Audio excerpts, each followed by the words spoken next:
Welcome to अभियान IAS academy. मेरा नाम वेदवीर है और हम तैयारी कर रहे हैं UGC net commerce management and PGT commerce की। तो गाइस, लास्ट क्लास में हम लोगों ने एक टॉपिक स्टार्ट किया था जिसका नाम था मर्जर एंड एक्विजिशन। तो उसमें हम लोगों ने कुछ टॉपिक्स के बारे में डिस्कस किया था, लाइक मर्जर क्या होता है, अमलगमेशन क्या होता है, उसके टाइप्स क्या होते हैं।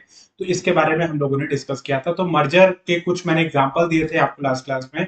तो जो लोग हमारे चैनल पर नए हैं वो हमारे चैनल को लाइक करें, शेयर करें और सब्सक्राइब करें, और अपने फ्रेंड सर्कल के साथ में ज्यादा से ज्यादा क्वांटिटी में इस वीडियो को शेयर करें और जुड़े रहे हमारे साथ इस वीडियो के लास्ट तक, क्योंकि आज की क्लास में हम लोग काफी सारे न्यू न्यू कॉन्सेप्ट हम लोग डिस्कस करने वाले हैं। लाइक मर्जर के टाइप क्या होते हैं, इसमें से कॉमर्स और मैनेजमेंट दोनों में क्वेश्चन आपके बनते हैं। तो ये टॉपिक जो है वो आपका बहुत इंपॉर्टेंट है एग्जामिनेशन पॉइंट ऑफ व्यू से। तो चलते हैं हम लोग मर्जर के टाइप्स की तरफ। तो उसमें लास्ट क्लास में हम लोगों ने बात करी थी कि मर्जर क्या होता है, मर्जर के क्या क्या चीजें हमारे साथ रहती हैं। तो मर्जर मैंने बताया था आपको कि मर्जर जब दो कंपनी आपस में मर्ज हो जाती हैं और एक नई कंपनी फॉर्म करती है, उसको हम बोलते हैं मर्जर। ठीक है। एक मैंने आपको बताया था एक्विजिशन, जब एक कंपनी दूसरी कंपनी को एक्वायर कर लेती है और एक्वायर करने के बाद उसको जो है उसकी जो एसेट है उसको भी परचेज कर लेती है और उसकी लायबिलिटी को पे ऑफ करती है। तो यहाँ पर जो कंपनी है उसकी एग्जिस्टेंस खत्म हो जाती है और जो प्रीवियस वाली कंपनी है वो सारी एसेट को एक्वायर कर लेगी और एक्वायर करने के बाद उसकी सारी लायबिलिटी को पे ऑफ करेगी। तो आज हम बात करेंगे मर्जर के टाइप्स की, कि मर्जर के हमारे टाइप्स क्या क्या होते हैं, मर्जर कौन कौन से टाइप्स के होते हैं। This is the very important for examination point of view. So इसमें से कहीं ना कहीं मतलब क्वेश्चन आपके देखने को मिल जाते हैं। ओके, तो यहाँ पर हॉरिजॉन्टल मर्जर एक टाइप हो गया। ये हॉरिजॉन्टल मर्जर आपका क्या रहता है, वर्टिकल मर्जर। वर्टिकल मर्जर के दो टाइप होते हैं, फॉरवर्ड मर्जर और बैक मर्जर। यहाँ पर देखो कई बार क्वेश्चन बहुत डायरेक्ट क्वेश्चन नहीं देता है। यहाँ पर जो है कई बार ऐसे भी क्वेश्चन आपको मिल जाते हैं, एक एग्जांपल देगा आपको, एग्जांपल के थ्रू आपको क्लैरिफाई करना पड़ता है, आपको ये सोचना पड़ता है, आपसे ये पूछता है कि भाई ये कौन सा मर्जर है। एक कंपनी इस चीज में डील करती है, दूसरी कंपनी इस चीज में डील करती है, दोनों मर्ज हो जाती है। अब मुझे ये बताओ कि दोनों कंपनी है वो कौन से मर्जर में। तो वहां पर आपको थोड़ा सा सोचना पड़ेगा।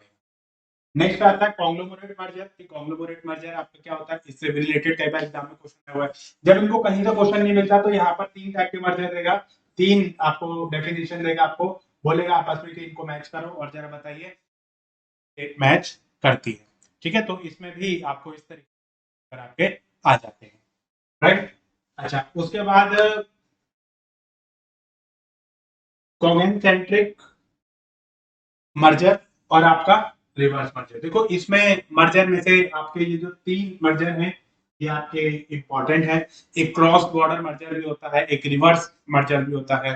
ठीक है, तो इसमें जो है वो कई सारे मर्जर होते हैं, लेकिन ये जो तीन मर्जर हैं ये आपके एग्जामिनेशन पर इंपॉर्टेंट है, क्योंकि इसमें से क्वेश्चन आपके अक्सर बनते रहते हैं। चलिए,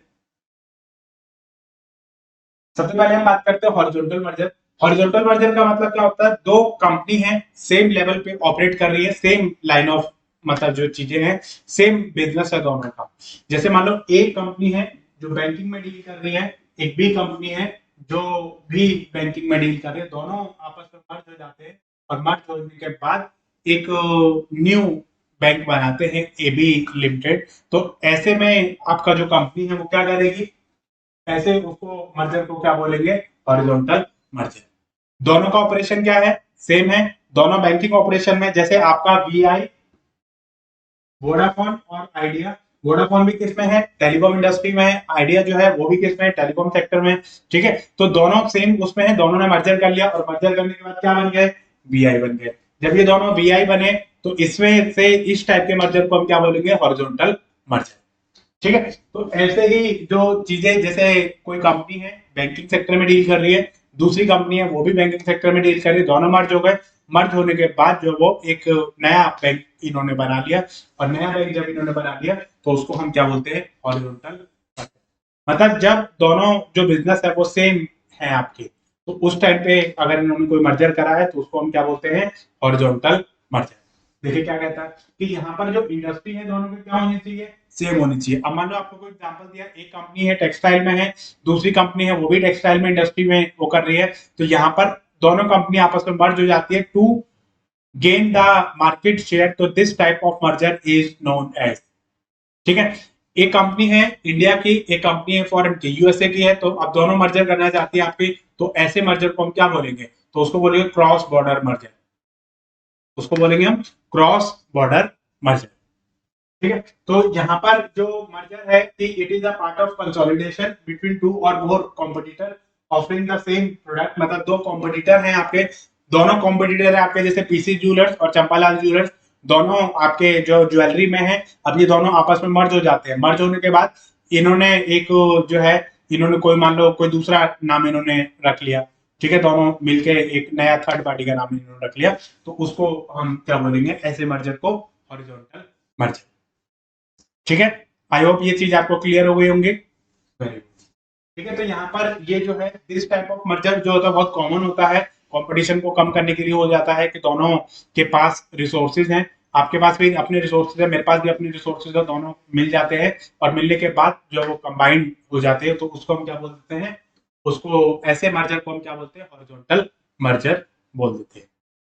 ठीक है, ओके, तो यहाँ पर जो है बेसिकली जो है एक बिजनेस को लार्ज करने के पर्पज से भी हम कर सकते हैं, जैसे मान लो आप एक स्मॉल एरिया में ऑपरेट कर रहे हैं, मैं भी एक स्मॉल एरिया में ऑपरेट कर रहा हूँ, या स्मॉल लेवल ऑफ ऑपरेशन पे ऑपरेट कर रहे हैं, हम दोनों मिल जाएंगे तो एक बड़े लेवल ऑफ ऑपरेशन पे हम ऑपरेट कर सकते हैं, तो ऐसे मर्जर जो होते हैं उसको हम क्या बोलते हैं, हॉरिजॉन्टल मर्जर। ओके, नेक्स्ट आता है आपका वर्टिकल मर्जर। ऐसे जो मर्जर होते हैं, यहाँ पर वर्टिकल मर्जर का मतलब क्या होता है कि यहाँ पर एक कंपनी जो होती है दूसरे का पार्ट ऑफ बिजनेस होती है, दूसरे का पार्ट ऑफ बिजनेस का मतलब होता है कि यहाँ पर एक कंपनी को दूसरे कंपनी की जरूरत पड़ेगी, मतलब उनका जो लाइन ऑफ ऑपरेशन होता है, जैसे मान लो एक कंपनी रॉ मटेरियल है, उसको किसमें कन्वर्ट करेगी, वर्क इन प्रोग्रेस में, वर्क इन प्रोग्रेस से फिनिश गुड में, फिनिश गुड से सेल करेगी, अब सेल करने के बाद उसके पास कैश आएगा, तो ये इस तरीके से कंपनी जो काम करती है। अब मान लो इसी बीच में कोई कंपनी ऐसी है जो इनका कोई काम कर रही है, अब मान लो कोई कंपनी ऐसी है जो लॉजिस्टिक का काम कर रही है, ठीक है, वो उस कंपनी का काम है कि भाई आपका जो स्टोर करना और वो आगे का जो प्रोसेसिंग है उसको करना, अब मान लो हमें उसकी जरूरत है और उसको भी कंपनी की जरूरत है, हमारा जो बिजनेस है वो एक दूसरे के, आप कह सकते हैं कि मतलब एक दूसरे के बिना अधूरा है। ठीक है, तो ऐसे में अगर मैं किसी कंपनी के साथ में मर्जर कर लेता हूं, तो ऐसे मर्जर को मैं क्या बोलूंगा, वर्टिकल मर्जर। अब मान लो कोई कंपनी है, रॉ मटेरियल प्रोवाइडर है, मैंने उसके साथ मर्जर कर लिया, तो ऐसा मर्जर क्या है, वर्टिकल मर्जर, क्योंकि उसका रॉ मटेरियल के बिना मेरा काम नहीं चलेगा।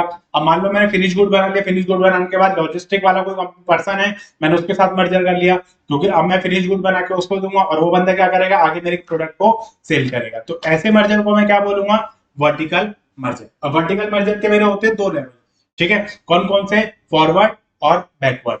फॉरवर्ड मतलब यहां से आगे का फिनिश गुड बनाने के बाद जो लॉजिस्टिक वाले किसी पर्सन के साथ में मैंने काम कर लिया, तो उसको मैं क्या बोलूंगा, फॉरवर्ड। और इसके पीछे का अगर कोई काम है, यानी रॉ मटेरियल वाला कोई पर्सन है, ठीक है, कोई कंपनी है जो रॉ मटेरियल प्रोवाइडर है, उसके साथ में मैंने काम कर लिया, तो दैट इज कॉल्ड बैकवर्ड। ठीक है, तो यहाँ पे दो चीज याद रखनी है, लेकिन ये याद रखना कि इनका जो लाइन ऑफ ऑपरेशन है वो सेम रहेगा, बिजनेस सेम नहीं रहेगा, लाइन ऑफ ऑपरेशन हमारा सेम रहेगा। एक रॉ मटेरियल का मतलब एक कंपनी रॉ मटेरियल प्रोवाइड कर रही है, हमारा पूरा बिजनेस है, हमें रॉ मटेरियल की जरूरत है, तो हम क्या करेंगे, उस कंपनी के साथ में मर्जर कर लेंगे, उसको कंपनी की जरूरत है, हमें रॉ मटेरियल प्रोवाइडर की जरूरत है, तो हम एक दूसरे के बिना क्या है, अधूरे हैं, तो वो जो चीज है वो हमारी यहाँ पर आ जाती है, तो अकॉर्डिंगली हम सारी चीजें देखते हैं कि हम अपना बिजनेस कैसे कंटिन्यू कर पाएंगे, राइट, तो ये चीज हमारी इसमें आ जाती है। Such measures are done to increase the synergies achieved through the cost reduction। यहाँ पर हम कोशिश करते हैं कि अपनी जो कॉस्ट है उसको कम से कम करें और इंक्रीज करें अपने आउटपुट को, लेवल ऑफ आउटपुट को, और अपना जो लेवल ऑफ प्रोडक्शन है उसको हम इंक्रीज करें, अपनी जो कॉस्ट है उसको डिक्रीज करेंगे, मार्केट शेयर अपने इंक्रीज करेंगे, और अपनी जो प्रॉफिटेबिलिटी है उसको भी इंप्रूव करने की कोशिश करेंगे, राइट, तो ये चीज हमारी इसमें आ जाती है। नेक्स्ट आता है आपका कॉन्ग्लोमरेट मर्जर। कॉन्ग्लोमरेट मर्जर का मतलब था टोटली अनरिलेटेड इंडस्ट्री में जाके मर्जर कर दिया आपने। पहले वाले में क्या करा, दोनों आप सेम इंडस्ट्री में थे, दूसरे वाले में क्या करा, इंडस्ट्री सेम नहीं है, आपका लाइन ऑफ ऑपरेशन सेम है, यहाँ पे लाइन ऑफ ऑपरेशन सेम होता है, वहां पे वर्टिकल मर्जर। वर्टिकल में भी दो टाइप मैंने आपको बताया कौन कौन से, फॉरवर्ड और बैकवर्ड। फॉरवर्ड का मतलब लॉजिस्टिक मैनेजमेंट, अगर कोई लॉजिस्टिक का काम कर रहा है तो फॉरवर्ड। अगर रॉ मटेरियल प्रोवाइड कर रहा है, क्योंकि पीछे क्या है आपके रॉ मटेरियल प्रोवाइडर, जब तक आपके पास रॉ मटेरियल नहीं आएगा तब तक आप आगे का काम नहीं कर पाओगे। मतलब फिनिश गुड बन गया आपके पास, फिनिश गुड बनने के बाद आप उसको सेल कैसे करोगे, तो इस चीज के लिए हम जो यूज करेंगे लॉजिस्टिक को यूज करेंगे या सप्लाई चेन मैनेजमेंट को यूज करेंगे। ठीक है, तो वो चीज आपके किस में आ जाती है, वो चीज आपकी आ जाएगी। ठीक है, तो कई बार फॉरवर्ड और बैकवर्ड से रिलेटेड क्वेश्चन आपका आ जाता है। फॉरवर्ड बैकवर्ड दोनों ही किसके पार्ट है, आपके वर्टिकल मर्जर के पार्ट। ठीक है, उसके बाद आता है आपका कॉन्ग्लोमरेट मर्जर। कॉन्ग्लोमरेट मर्जर का मतलब क्या है, जैसे मान लो एक आपको एग्जांपल दे दिया, एक company A is dealing in textile industry. ठीक है, और एक कंपनी भी है तो आपकी ऑटोमोबाइल इंडस्ट्री। ठीक है, अब दोनों टेक्सटाइल का और ऑटोमोबाइल का दूर दूर तक कोई संबंध आपस में नहीं है। अब ये दोनों कंपनी आपस में मर्ज हो जाती है और मर्ज होने के बाद इन्होंने जो है एक मर्जर कर लिया। अब ऐसे में जब इन्होंने उन्होंने जो मर्जर करा है वो कौन सा मर्जर है, कॉन्ग्लोमरेट मर्जर। मतलब if you are dealing with any of the industry that are unrelated to each other, unknown to each other, तो वहां पर आपका क्या है, ऐसे मर्जर को मैं क्या बोलूंगा, कॉन्ग्लोमरेट मर्जर।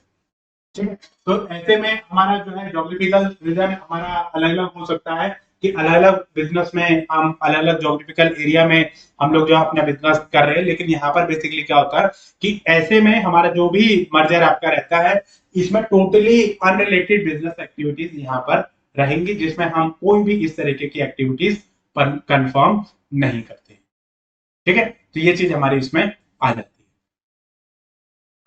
तो यहाँ पर जो है इनके बीच में कोई भी कॉमन नहीं रहता है और उसके हिसाब से जो वो हमारी कोई भी कॉमन एक्टिविटीज नहीं है, टोटली अनरिलेटेड है, क्योंकि हमें मर्जर करना है तो हमने आपके साथ में मर्जर कर लिया।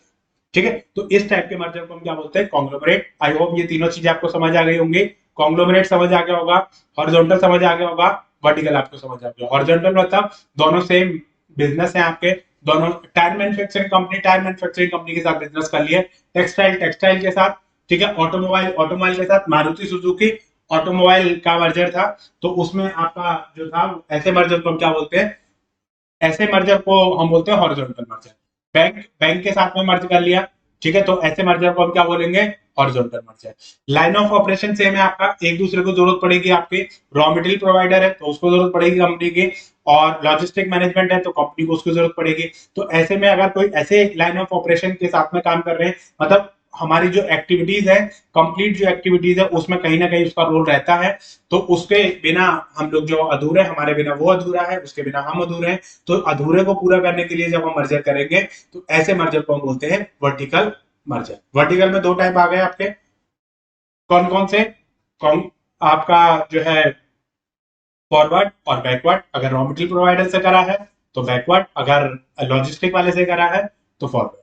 तो इस टाइप के जो मर्जर होते हैं वो हमारे इसमें आ जाते हैं। कॉन्ग्लोमरेट मतलब टोटली अनरिलेटेड फील्ड अगर आपकी है और उससे हम डील कर रहे हैं और उसमें हम लोगों ने इन सब चीजों के बारे में बात करी है, तो ऐसे उसको हम क्या बोलेंगे, कॉन्ग्लोमरेट मर्जर। ठीक है, तो यहाँ पर हम जो है कुछ एक छोटा सा डिफरेंस और छोटा सा एनालिसिस लेकर आए आपके साथ में, जिसमें हम बात करेंगे मर्जर, एक्विजिशन और अमलगमेशन। ठीक है, बहुत कंफ्यूजन रहती है, वही कंफ्यूजन आज हम लोग दूर करने वाले हैं।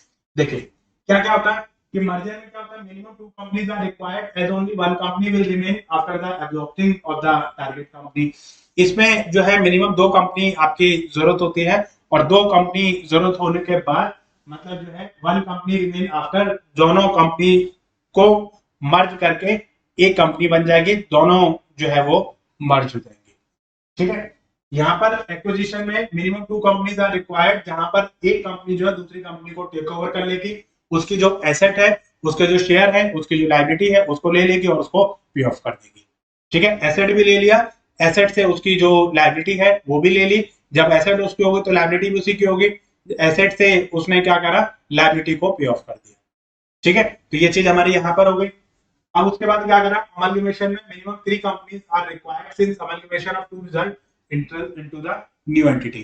ठीक है, तो अमलगमेशन में हो सकता है कि दो से ज्यादा कंपनी होती है, इसमें मिनिमम टू कंपनी होती है, अगर इससे ज्यादा अगर आपका रहता है तो मिनिमम आपकी थ्री कंपनीज अगर हैं आपका अमलगमेशन रहेगा। और ये दोनों एक्विजिशन और जो मर्जर है अमलगमेशन का ही एक टाइप है। ठीक है, तो इसको हम अमलगमेशन का ही एक टाइप बोलते हैं, amalgamation in the nature of merger और amalgamation in the nature of acquisition. ठीक है, तो ये चीज हमारी इसमें आ जाती है।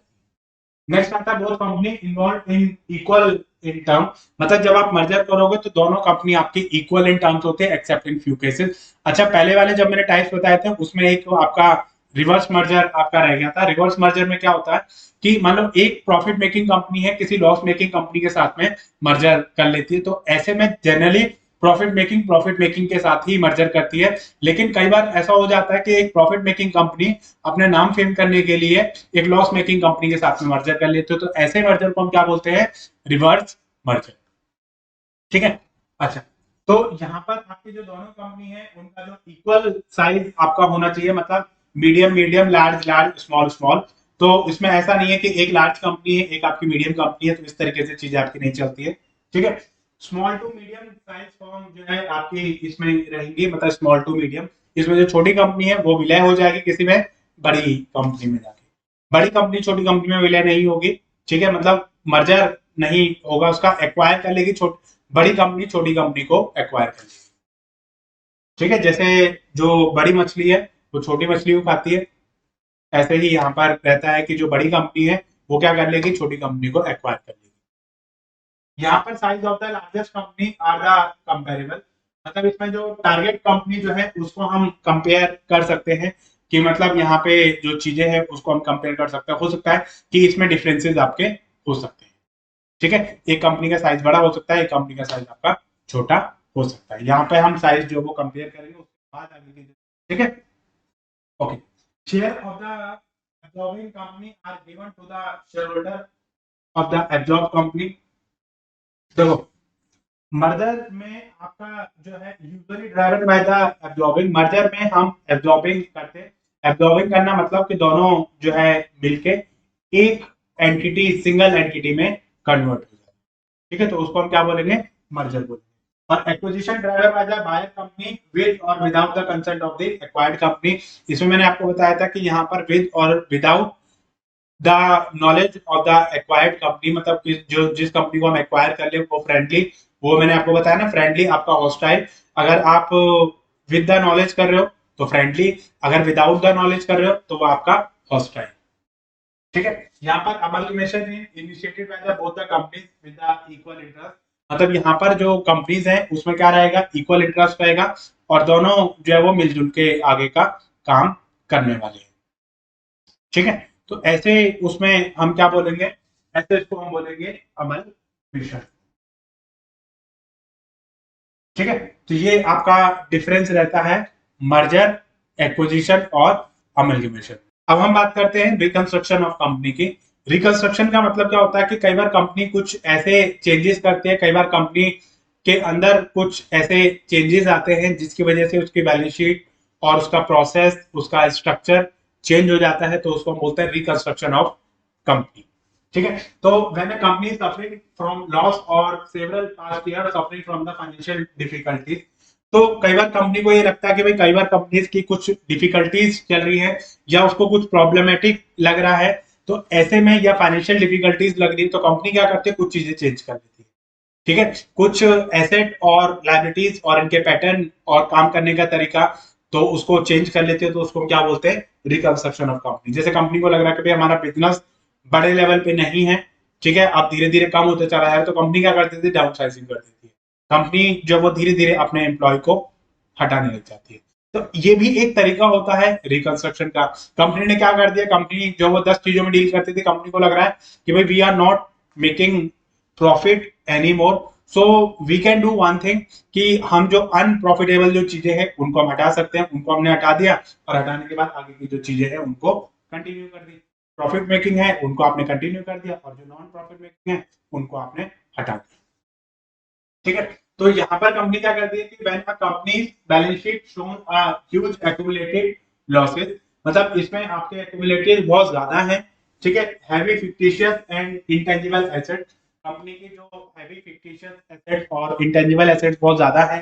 ठीक है, या कंपनी के पास कुछ ऐसी फाइनेंशियल डिफिकल्टीज आ रही है जिसकी वजह से कंपनी अपने आउटसाइडर को पेमेंट नहीं कर पा रही है, या कंपनी जो ओवर कैपिटलाइज हो रही है, तो ऐसे प्रोसेस ऐसे उसमें कंपनी को क्या करना पड़ेगा, कुछ रिकंस्ट्रक्शन जो वो प्रोसेस करना पड़ेगा ताकि कुछ चेंजेस कर ले थोड़े बहुत, और चेंजेस करने के बाद अपनी जो हालत है उसको सुधार दे।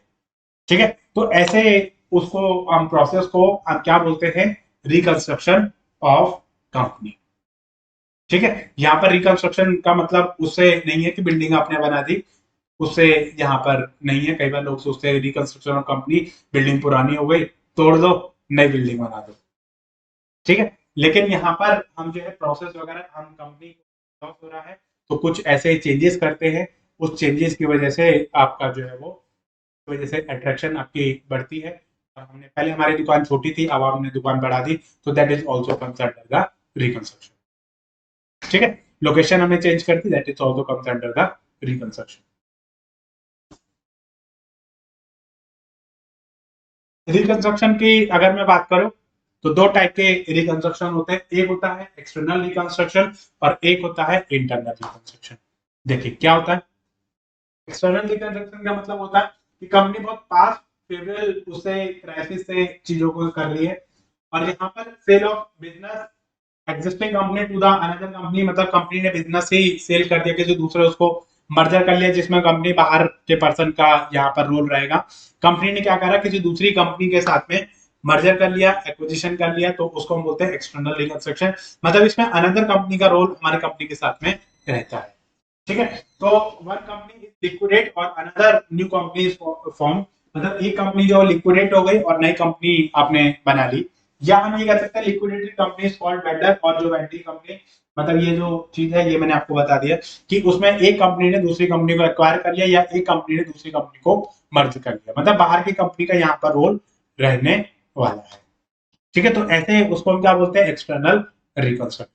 हमें लग रहा है कि भाई we are loss making company, तो हम मर्ज हो जाते किसी के साथ में, या हम अपने बिजनेस को सोल्ड आउट कर देते किसी दूसरे पर्सन को, ठीक है, या दूसरी कंपनी को, तो वो हमारा क्या हो जाएगा, external reconstruction. Right, okay. External reconstruction में क्या रहेगा हमारा, जब company financial affairs are bound up, मतलब हमारे जो फाइनेंशियल अफेयर्स है उसको वाइंड अप कर दिया जाएगा, और उसमें जो भी दिक्कत है, एक नई कंपनी जो वो new company is form to take over the asset and liability, एक नई कंपनी जो वो उसमें आपकी एसेट और लायबिलिटी को टेक ओवर कर लेगी, और उसमें एसेट ले लिया, आपके एसेट को, एसेट के बदले में आपकी जो लायबिलिटी है उसको पे ऑफ कर देगी। ठीक है, एग्जिस्टिंग कंपनी की जो लाइबिलिटीज है और जो एसेट है वो कंपनी ले लेगी, और लेने के बाद आपकी जो लाइबिलिटी है उसको पे ऑफ कर देगी।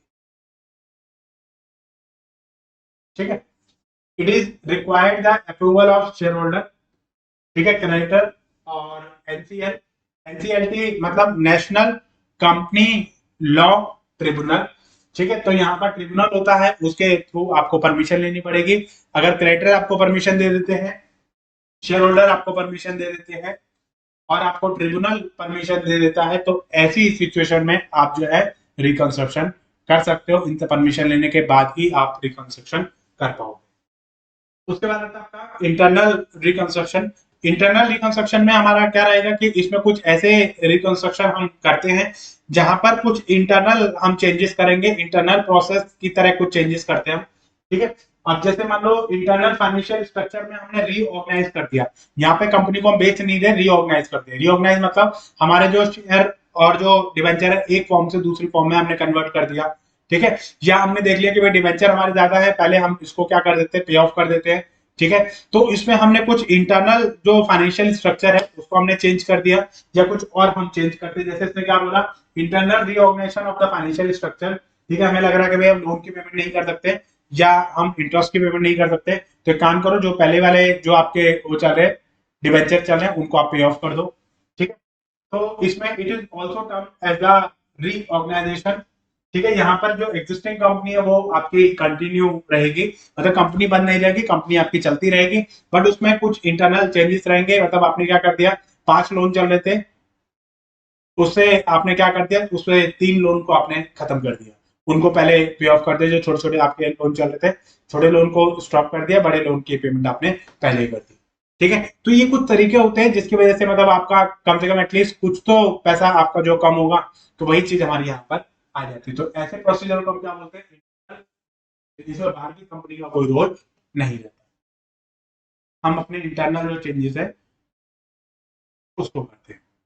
ठीक है, ओके। तो यहाँ पर जो accounting procedure of internal reconstruction district from the amalgamation absorption, ये इन सब चीजों से आपका नहीं रहेगा। में हम इंटरनली चीजों को करेंगे, अमलगमेशन एब्जॉर्प्शन और ये चीजें हम लोग यहाँ पर नहीं कर रहे। ना तो हम अमलगमेशन कर रहे हैं, ना ही हम एब्जॉर्प्शन कर रहे हैं, ना ही हम एक्सटर्नल रिकंस्ट्रक्शन कर रहे हैं। ठीक है, ओके। तो यहाँ पर हम जो है क्या क्या चीजें हम कर सकते हैं इंटरनल रिकंस्ट्रक्शन, और उसके बारे में थोड़ा सा डिस्कस कर लेते हैं। ऑल्टरेशन ऑफ शेयर कैपिटल, आपने शेयर कैपिटल में ऑल्टरेशन कर दिए, कुछ चेंजेस कर दिए। Sub division and consolidation of share, हमारी तीन कैटेगरी थी, तीनों को मिला के हमने एक कर दिया, या एक कैटेगरी थी उसको मिला के तीन कैटेगरी कर दे, तो ये हम कर सकते हैं। Conversion of share into stock or stock into share. अच्छा हाँ, ये मान लो एक क्वेश्चन आ गया, a company is trying to convert is share into stock or stock into share, this type of process is known as. उसमें process में दे दिया आपको अमलगमेशन, और आपको रिकंस्ट्रक्शन, और रिकंस्ट्रक्शन में मान लो एक्सटर्नल रिकंस्ट्रक्शन, इंटरनल रिकंस्ट्रक्शन दे दिया अलग अलग, और मान लो आपको जो है मर्जर और एक्विजिशन दे दिया। तो आपको इस चीज का ध्यान रखना। Variation of share holder right, share holder का जो राइट है उसमें हमने कम ज्यादा कर लिया, तो उससे भी हम कर सकते हैं। ठीक है, रिडक्शन ऑफ शेयर कैपिटल, आपने जो शेयर कैपिटल है उसको रिड्यूस कर दिया आपने, तो ये एक तरीका है। कॉम्प्रोमाइज और अरेंजमेंट, आपने कुछ कॉम्प्रोमाइज कर दिया, कुछ अरेंजमेंट कर दिया आपने। ठीक है, कुछ एग्रीमेंट आपने उनके साथ में कर लिए, तो वो सारा आपका रहता है। कई बार लोग जो अपने राइट छोड़ देते हैं, वो चीज आपकी इसमें आ जाती है। सरेंडर ऑफ शेयर, कई बार लोग आपके जो शेयर्स है उसको आप सरेंडर कर देते हो, कई बार कंपनी बायबैक कर लेती है अपने शेयर। ठीक है, तो इसमें ये जो चीजें हैं वो हमारे इंटरनल रिकंस्ट्रक्शन में, ठीक है, शेयर आपने फॉरफिट, सारी चीजें आती है, वो चीजें हमारी इसमें आ जाएगी। ठीक है, तो यहाँ पर एक डिफरेंस एनालिसिस है हमारा, किसमें, इंटरनल रिकंस्ट्रक्शन में और एक्सटर्नल रिकंस्ट्रक्शन में। क्या होता है, internal reconstruction refers to the, यहाँ पर जो कॉर्पोरेट रिस्ट्रक्चरिंग होती है विद इन द ऑर्गेनाइजेशन होती है, इसमें लिक्विडेट करने की आपको जरूरत नहीं रहती है। लेकिन जो एक्सटर्नल उसमें है, उसमें हम क्या करते हैं कि रिकंस्ट्रक्शन प्रोसेस हम करते हैं, जहां पर एक जो एग्जिस्टिंग कंपनी है वो लिक्विडेट हो जाती है, उसको हम बिल्कुल खत्म कर देते हैं। ठीक है, न्यू कंपनी, इसमें नई कंपनी नहीं बनती है, लेकिन जब हम एक्सटर्नल रिकंस्ट्रक्शन करते हैं तो उसमें नई कंपनी बनती है। ठीक है, balance sheet of the company contain and reduce, मतलब इसमें जो balance sheet of the company होती है वो क्या करती है, कंटेन हो जाती है और रिड्यूस हो जाती है, क्योंकि उसमें कई सारी जो चीजें है वो हम हटा देते हैं इसमें से। ठीक है, लेकिन यहाँ पे no specific term are use in the balance sheet, मतलब इसके लिए स्पेसिफिक टर्म यूज करी जाती है, इसके लिए यूज करी जाएगी कि मतलब जो है उसमें आप रिड्यूस कर रहे हैं, इसमें ऐसा कोई टर्म आपकी नहीं है। इसमें कैपिटल हम रिड्यूस करते हैं and external liability holder they are clear, मतलब कई बार क्या होता है कि हम सोचते हैं कि भाई हम भैया इतना ही दे सकते हैं, इससे ज्यादा हम नहीं दे सकते, तो उनकी जो कैपिटल और जो लायबिलिटी है उसको हम रिड्यूस करने की कोशिश करते हैं। कई बार एक्सटर्नल जो पर्सन है वो अपने क्लेम्स को वेव ऑफ कर देते हैं। ठीक है, ओके। यहाँ पर आपको जो है रिडक्शन कैपिटल में कोई रिडक्शन हमारा नहीं होता है, उसमें एक्वायर कर लिया जाता है। ठीक है, इसमें कोर्ट का अप्रूवल कंपलसरी होता है इंटरनल रिकंस्ट्रक्शन में, और इसमें कोर्ट का अप्रूवल लेने की जरूरत आपको नहीं होती। ठीक है, इसमें आपका जो ट्रांसफर, मतलब एसेट और जो लायबिलिटी होती है वो ट्रांसफर नहीं होती है आपके, लेकिन इसमें आपकी जो एसेट और लायबिलिटी होती है वो ट्रांसफर हो जाती है न्यू कंपनी में। नई कंपनी आपकी एसेट परचेज कर लेगी, और एसेट परचेज करने के बाद जो उसकी लायबिलिटी है उसको पे ऑफ कर देगी, तो वो जो पे ऑफ कर देगी उस चीज को हम जो है यहाँ पर एक्सटर्नल रिकंस्ट्रक्शन बोल देते हैं। So thank you guys for watching this video, and I hope ये जो कॉन्सेप्ट है टाइप्स ऑफ मर्जर और आपका रिकंस्ट्रक्शन, ये दोनों कॉन्सेप्ट आपको बहुत अच्छे से समझ आ गए होंगे। मर्जर के टाइप हम लोगों ने पढ़े कि आपका कॉन्ग्लोमरेट मर्जर क्या होता है, और आपका जो है हॉरिजॉन्टल मर्जर क्या होता है, वर्टिकल मर्जर क्या होता है, रिवर्स मर्जर क्या होता है, क्रॉस बॉर्डर मर्जर क्या होता है। ठीक है, इसके कुछ एग्जांपल हम लोगों ने पढ़े। ठीक है, इसके बाद रिकंस्ट्रक्शन और रिकंस्ट्रक्शन के टाइप क्या क्या होते हैं, तो ये चीजें हम लोगों ने पढ़ी। तो उसमें ये जो कॉन्सेप्ट है ये आपके लिए एग्जामिनेशन पॉइंट ऑफ व्यू से बहुत इंपॉर्टेंट है। इसमें कई बार जो क्वेश्चन है आपके पूछ लिए जाते हैं। तो आई होप ये जो चीजें हैं वो आपको समझ आ गई होंगी, और मिलते हैं जल्द ही हम आप लोग को एक नेक्स्ट वीडियो में नए कॉन्सेप्ट के साथ में। और जो नेक्स्ट कॉन्सेप्ट हमारा क्या रहेगा, होल्डिंग एंड सब्सिडरी कंपनी रहेगा। तो ये टॉपिक कंप्लीट होने के बाद हमारा जो कंपनी कॉर्पोरेट अकाउंटिंग है ये हमारा खत्म हो जाएगा। फिर हम लोग नए टॉपिक के साथ में आएंगे, cost accounting, cost and management accounting. तो वहां पर ये कॉस्ट एंड मैनेजमेंट खत्म होने के बाद आपकी जो अकाउंटिंग वाली यूनिट है उसमें से 80% पोर्शन जो हमारा कवर अप हो जाएगा। आई होप ये जो छोटे छोटे कॉन्सेप्ट है ये आपको अच्छे से समझ आ रहे हैं। आपको वीडियो कैसी लगी इसको आप जरा कमेंट सेक्शन में बताइए, और इस वीडियो को लाइक, शेयर और कमेंट करना ना भूलें। और अपने जो फ्रेंड्स हैं, आपके जो रिलेटिव्स हैं, या जो भी स्टूडेंट इस वीडियो को हमारे देख रहे हैं, अपने फ्रेंड सर्कल के साथ में ज्यादा से ज्यादा क्वांटिटी में शेयर करें, ताकि उस इससे रिलेटेड जो भी नोटिफिकेशन है वो उनको मिलता रहे। हमारे चैनल को लाइक करें, शेयर करें और सब्सक्राइब करें अपने फ्रेंड सर्कल के साथ में, ताकि जो भी न्यू नोटिफिकेशन, नई वीडियो हमारी अपलोड होती है तो वो आपको मिलती रहे और नए नए कॉन्सेप्ट हम आपको देते रहें। थैंक यू गाइस, मिलते हैं जल्द ही नेक्स्ट वीडियो।